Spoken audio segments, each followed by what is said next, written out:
Tout promoteur d'installation d'une activité génératrice de bruit devra être déclaré et demander une autorisation, un avis technique de la direction départementale, le cadre de vie territorialement compétente ou le certificat de conformité environnementale délivré par l'Agence béninoise pour l'environnement avec l'ouverture d'un établissement. Malheureusement, cette disposition de la loi n'est pas respectée et la situation perdure, regrette ses usagers. La pollution sonore qui se passe ici, là, surtout les gens de moulin,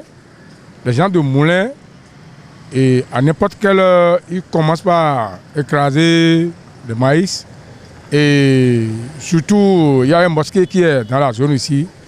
Et à tout moment, je dis bien à tout moment, les gens doivent prier. Donc, le fait de monter le volume de leur fournin d'élec là, ça gêne la population aussi.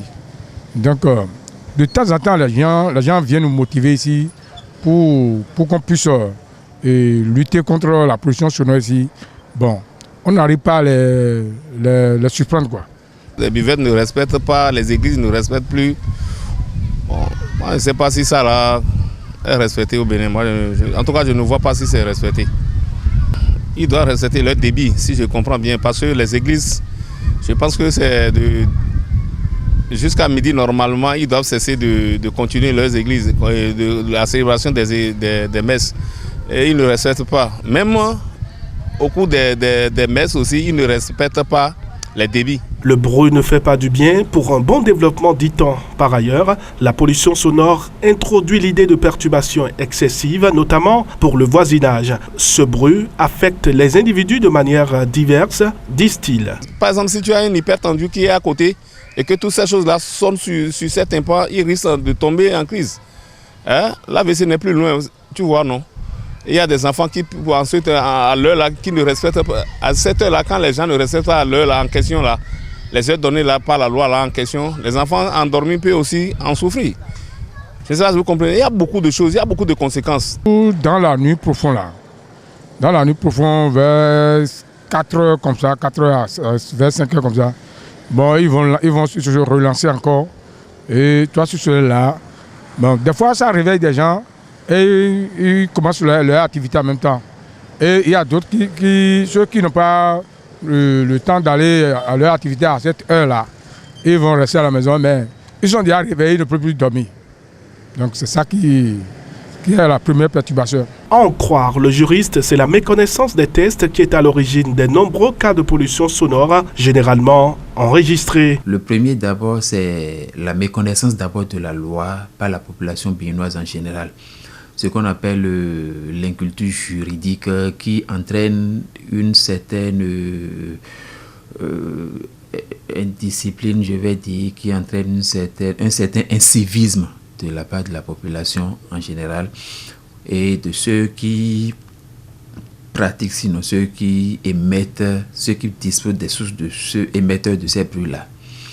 Sinon, en fait, c'est l'article 86 de la loi numéro 98-030 du 12 février 1999 portant loi cadre sur l'environnement en République du Bénin qui régit déjà la question et qui déjà oblige et toutes les installations, on va parler des immeubles, des lieux de culte, des forges, toute quand même structure qui est censée émettre du bruit, à faire de sorte à éviter de gêner la nature ou d'incommoder la population. La loi interdit maintenant pour il y a certains jours, sinon certaines tranches d'heures où il est totalement interdit d'émettre du bruit. Les jours ouvrables par exemple de 15h, de 13h à 15h et de 22h à 6h, la loi a demandé totalement maintenant d'éteindre toute source de bruit, toute source de nuisance sonore. Et les jours de repos de 6h à 10h, il est interdit de faire du bruit et de 22h à 6h. Mais figurez-vous que déjà à 7h, les églises de proximité vous réveillent. À 5h déjà, les mosquées vous réveillent et déjà, vous ne pouvez plus dormir. Donc cela, ça nuit à la santé de la population. Ça indispose, ça incommode la population, ce qui est déjà prohibé par la loi, mais c'est ça qui est en train d'être fait d'une certaine façon. Et c'est récurrent dans toutes les rues du Bénin aujourd'hui, notamment à Cotonou, un peu partout. Les enfants ne peuvent pas étudier à la maison après les cours de 19h. Parce que figurez-vous que c'est à partir de 19h que la majorité des lieux de culte font leurs réunions, font leur culte de soir, ainsi de suite. Les enfants rentrent de l'école le soir, ils ne peuvent plus réviser les leçons. Donc cela va impacter forcément les résultats scolaires. Ça va impacter les résultats scolaires et la santé des personnes âgées surtout. Les gens qui sont cardiaques, des gens qui sont... c'est pas tout le monde qui supporte le bruit. Il y a certaines personnes, vous commencez le bruit à côté de leur cœur commence à se battre vigoureusement comme ça là déjà.